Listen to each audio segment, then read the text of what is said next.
Well, we've left the Sound Cafe and we're on our way to Jurby. Had a nice sliced ham and eggs. It was sliced off a joint basically, it was lovely. And a few chips and a cup of tea.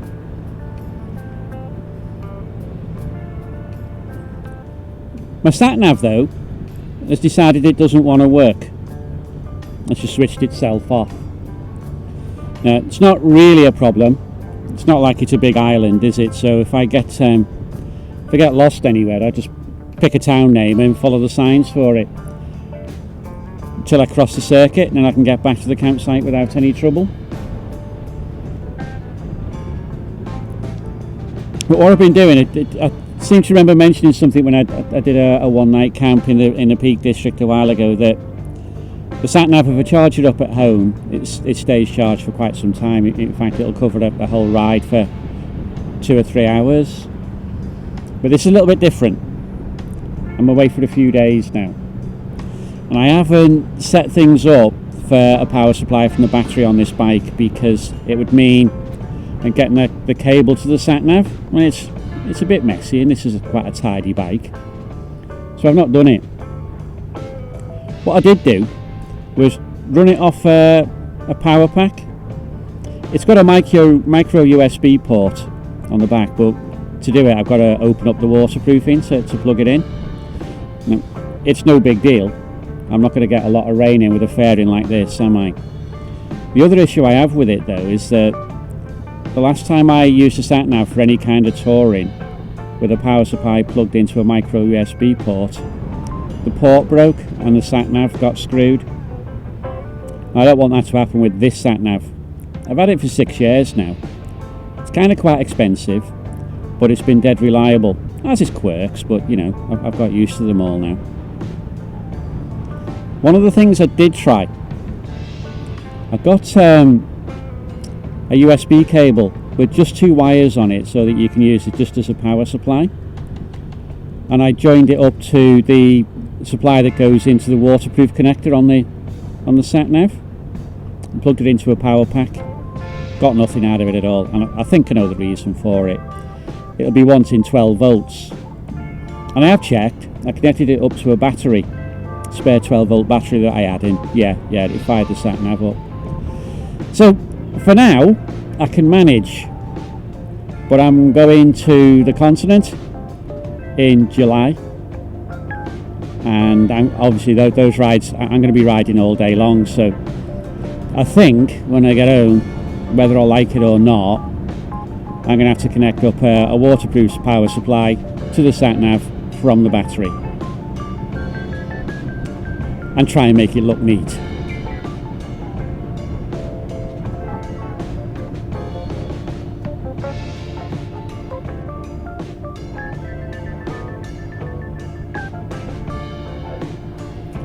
The problem I'm going to have while I'm here though is that I brought a couple of power packs, the intention being to charge them while I'm here, and I've used up one power pack already over the last couple of days, charging cameras up and charging the sat-nav up and charging my phone up. I plugged it into the charging facility that they have here. Basically, it's actually pretty good by the looks of it. It's basically like thin wooden shelving that you can put your phone on, and then everywhere there are USB ports to plug into. And I've been using that to charge up a power pack, or should I say trying to charge up a power pack. Plugged one in yesterday, and after 24 hours it had only sort of gone from 10% to 17%, which is not good. And it means there's a risk I might run out of power on camera batteries and my mobile phone and everything. So if this sat-nav decides to pack up, then there's no way I can recharge it. To be fair, getting to the ferry isn't going to be a problem. I know the way there, so I have no problem there. And I kind of borderline on my way home from the ferry terminal when I get back to Liverpool, so I'm not overly worried about that either. So it's just a case of faffing, I think, until I get home, and then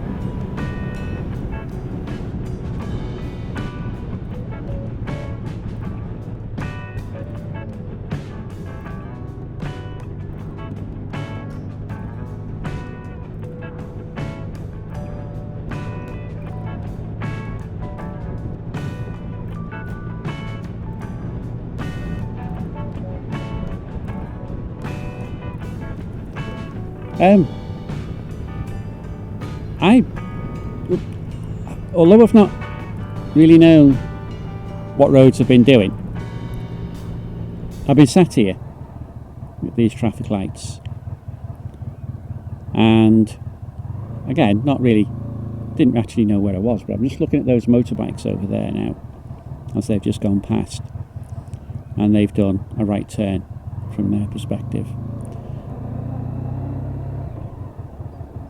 And yes, here we go. I recognise it now.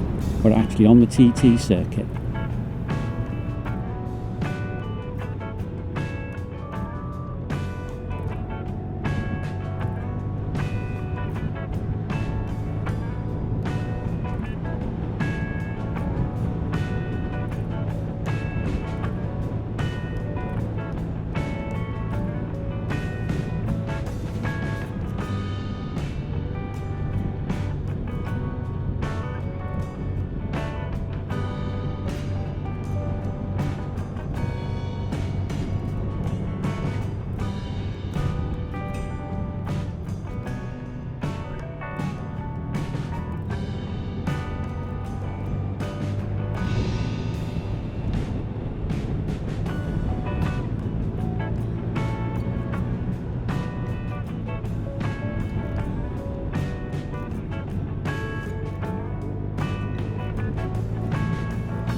It's nice that there aren't very many bikes around.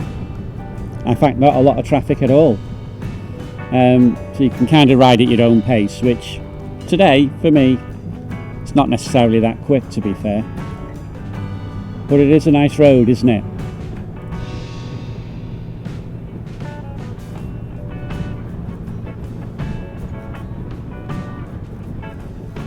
I think this is one place where we're going to stop off and watch the racing on another day. There's actually no practice tonight. It's been weathered off, but the practice will be starting again tomorrow. The first race is due for Saturday.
Yeah, we're just coming up to Cronky Body. It's a stretch of road that I do really like on the circuit, if you want the truth.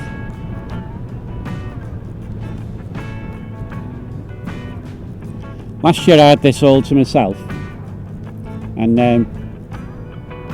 let's just say I was a bit brisk. Today I'm in no sort of hurry.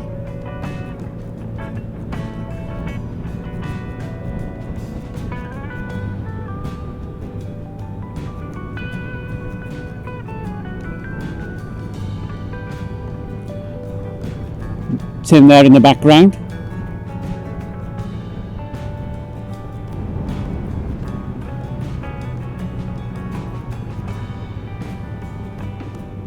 He's got himself a new tent, Galaxy 300.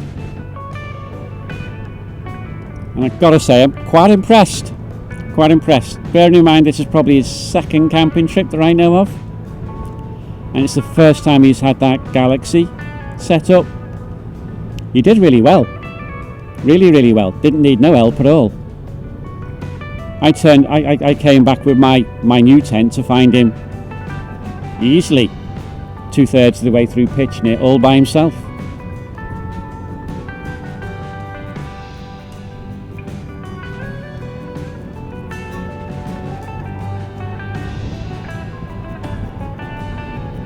I've already spent a fair bit of time sitting in his porch out the rain.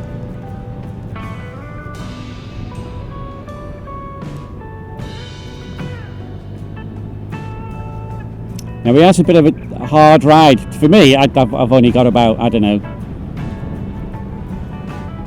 15, 20 miles to get home once we get off the ferry at Liverpool. But Tim's got a fair bit further to come. I'm just trying to remember. Ipswich. That's where he said he was coming from. Decent ride. And from what I can gather, he does it in a single go. That's hellishly good. I get a lot of pain when I try to do that sort of a distance. I have to break it up.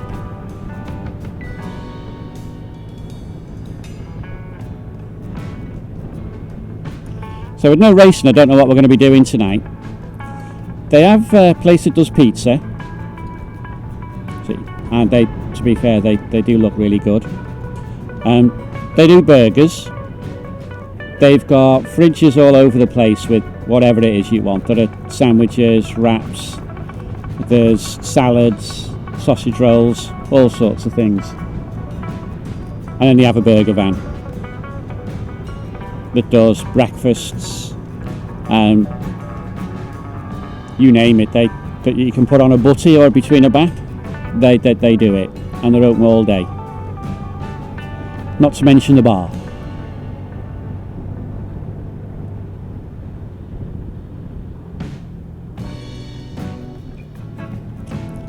Now, I don't actually know how Tim's coping with me. He seems to be alright, to be fair, but I've been going to bed bloody early, you know.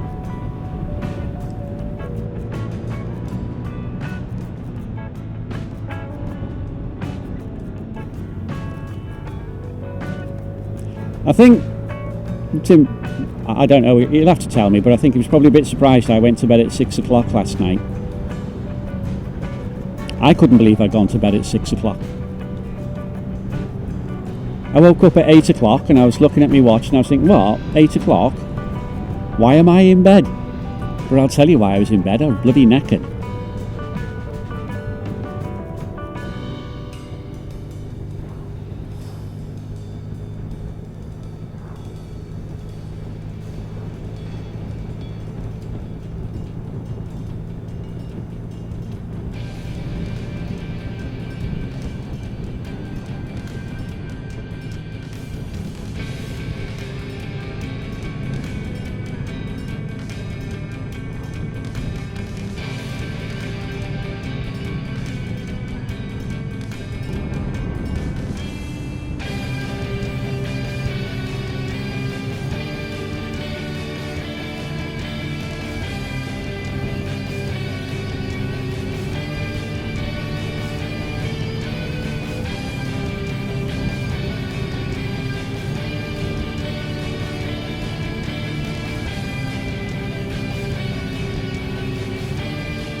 Here we come, Ballar Bridge, and I'm doing a left turn here.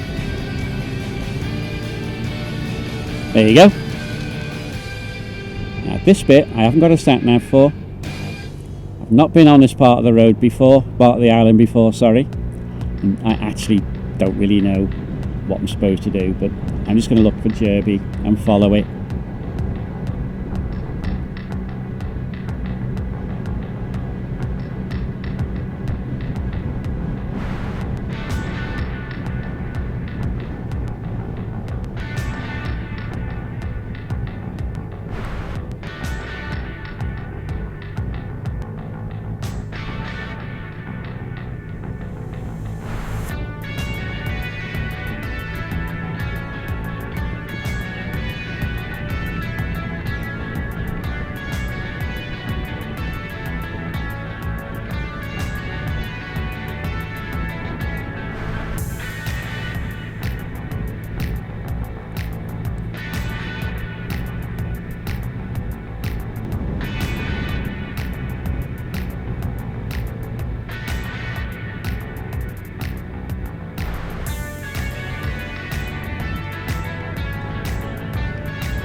And here we are. I found it. Jurby. I think there's got a motor museum. I'm going to go to look at that first, I think. See what's going on, eh?